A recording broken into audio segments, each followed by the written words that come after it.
What's up, everyone? Welcome back to the channel. And we're finally here.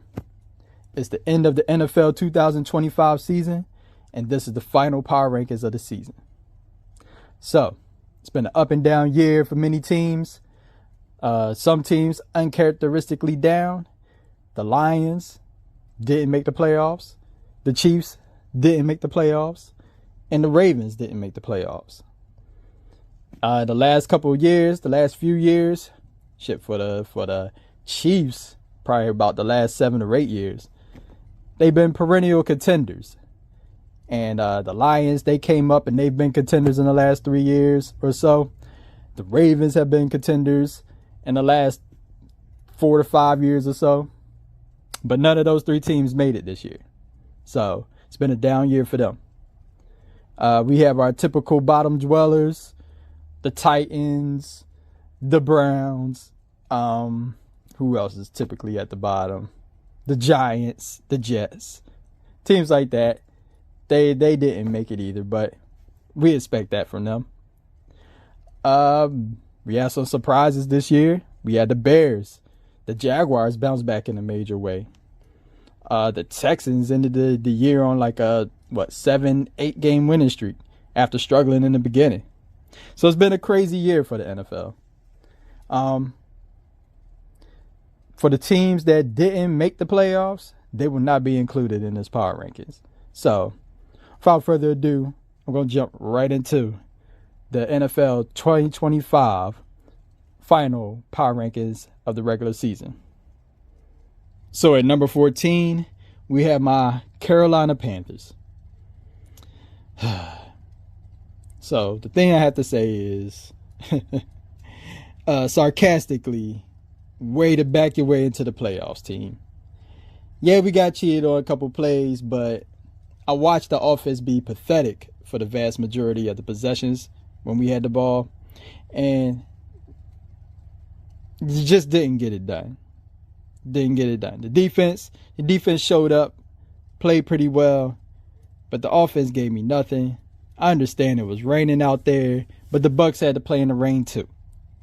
And they moved the ball much better than we did. So we had to rely on the Falcons to win against the Saints. That got us in. And here we go. We have a matchup against the Rams. And I'm not too optimistic. I'll be rooting for my team, of course, but I ain't going to shed no tears if and when they lose. Hopefully we pull off the upset, but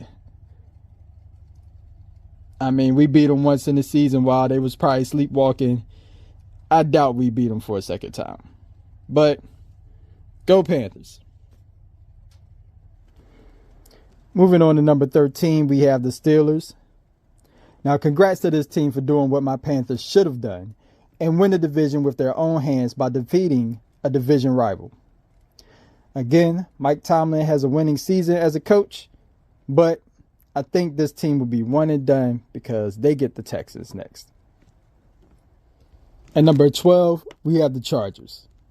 Now, this team has limped its way into the playoffs due to injuries on the offensive line for the most part.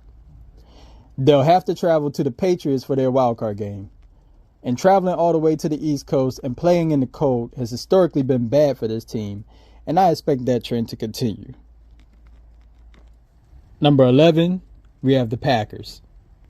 Now, this team has lost its last 4 games and basically is another team that has backdoored its way into the playoffs, just like my Panthers. Funny enough, though, that tie with the Cowboys earlier in the year helped them stay in the playoff race at the end. The Packers still won't have Micah Parsons, but I think that they can pull off the upset against the Bears. At number 10, speaking of the Bears, we have the Bears. Now, this team, I think, has shown a lot of promise and developed a lot over the course of the season. The coach has established their identity there and could be coach of the year.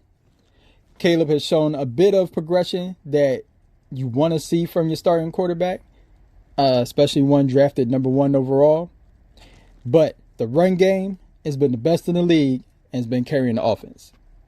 I say all of this, but I expect them to lose to the Packers because I just don't trust them in the playoffs quite yet. The Packers have the experience and are battle tested. The Bears are not, and pretty much it's that simple. At number 9, I have the Texans.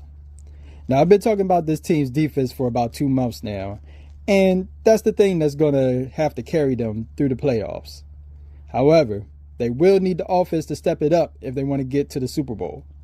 And this is a team that I think has the most potential to win the AFC. They get the Steelers first with that weird Monday night game, which I don't like, but I get it. The NFL wants 3 days out the week. Anyways, they get the Monday night game, and I think they beat the Steelers and get to move on. At number 8, we have the 49ers. Now, on a week-to-week basis, this is one of those teams that give you that feeling of nobody wants to play them. But now, with every team being good, I think that this team is vulnerable. If C-Mac gets neutralized, then the offense is shot, and the defense is already compromised due to key injuries. I expect them to fight hard, but ultimately, they lose to the Eagles. At number 7, the Eagles. Speaking of which, this team has to put everything together this week. There's no more time to figure out the offensive woes. They must execute.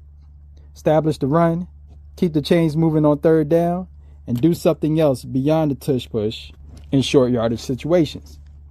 With that said, I think that they beat the Niners and move on because their defense will ultimately shut down the Niners offense.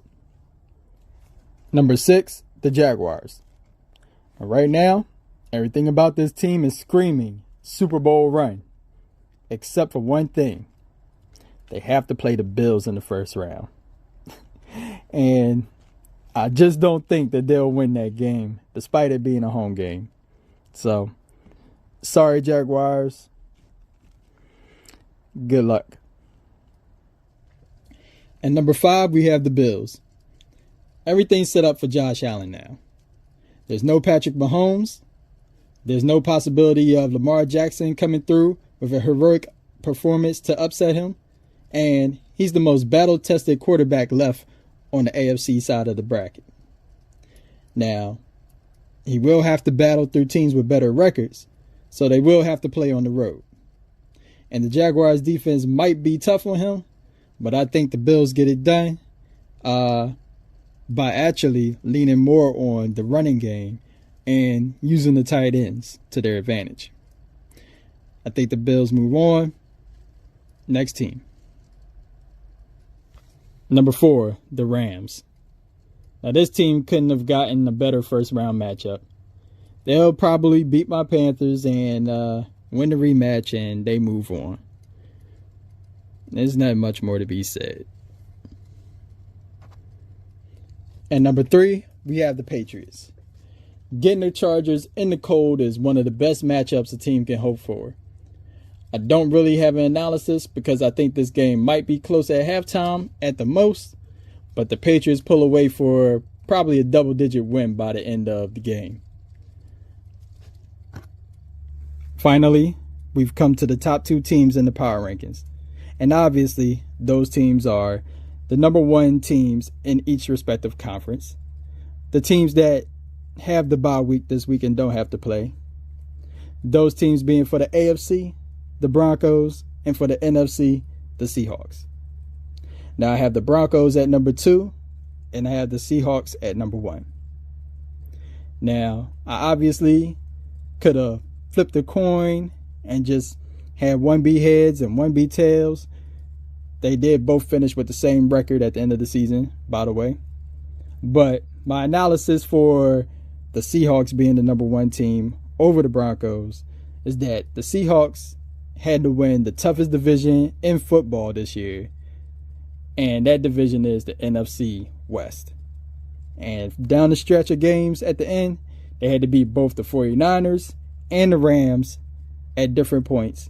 And if they would have lost either of those games or both of those games, they wouldn't be sitting at the number 1 seed right now. So I don't think there's any tougher road to test you, to battle test you going into the playoffs than that. So they have the number 1 rank in the power rankings. And yeah, I think that's it. That's the NFL power rankings. for the 2025 season. I'll catch y'all in the playoffs. Peace.